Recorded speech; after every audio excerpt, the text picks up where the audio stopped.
Ce vendredi 27 septembre, 31 élèves de 5e du collège Saint-Dominique à Châlons participent pour la première fois au dispositif Nettoyons la nature organisé par les magasins Leclerc.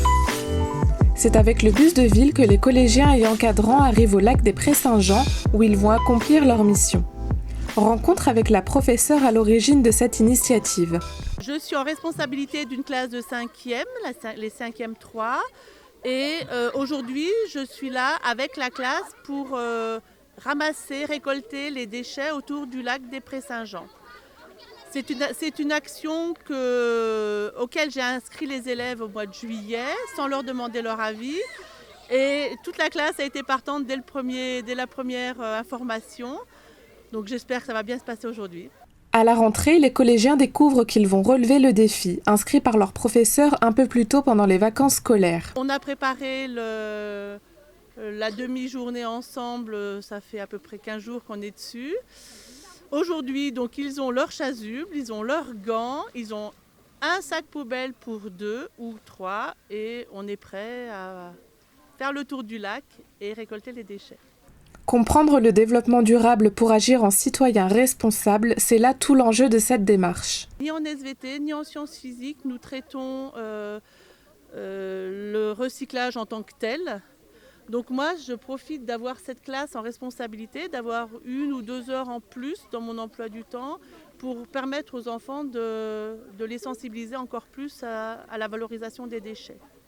La présence du maire Gilles Platré et du chef d'établissement Monsieur Trouba valorise et encourage les élèves avant leur tour du lac. Là, on est en train de ramasser tous les déchets qui sont au bord du lac des Prés-Saint-Jean que tous les gens ont jetés auparavant.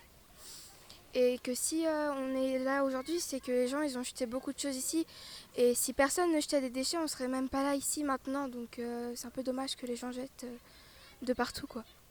Munis d'une paire de gants et d'un sac poubelle, ils collectent les déchets de toutes sortes abandonnés autour du lac. Alors il y a des canettes, il y a des gobelets, il y a des bouteilles de verre, il y a beaucoup de mégots.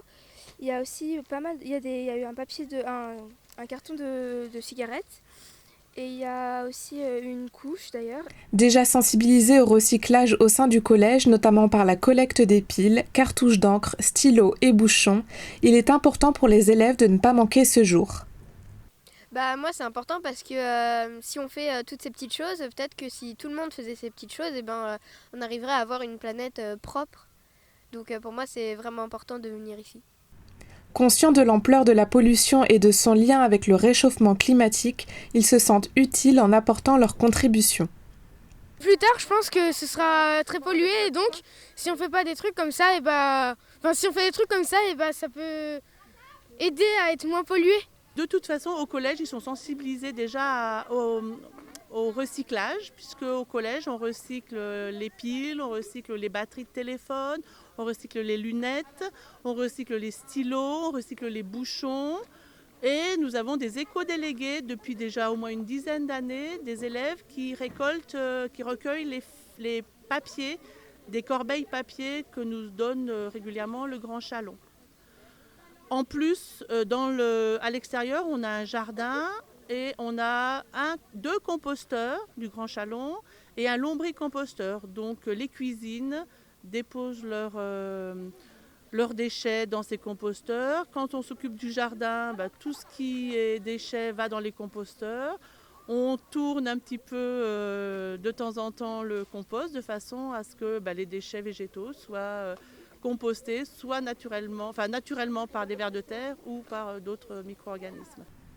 Après le programme Léo Folio lancé en 2011 à destination des écoles primaires ou encore le programme Défi Papier pour les collèges et lycées, nombreux établissements en France, qu'ils soient de l'enseignement primaire ou secondaire, ainsi que les centres de formation d'apprentis, entrent en démarche de développement durable. Ils peuvent se voir attribuer un label. Cette éducation transversale s'inscrit dans le contexte des politiques internationales et nationales de transition écologique et de développement durable. 3 élèves de 3e, désignés comme reporters pour l'événement, alimenteront le site internet du collège par la rédaction d'un article.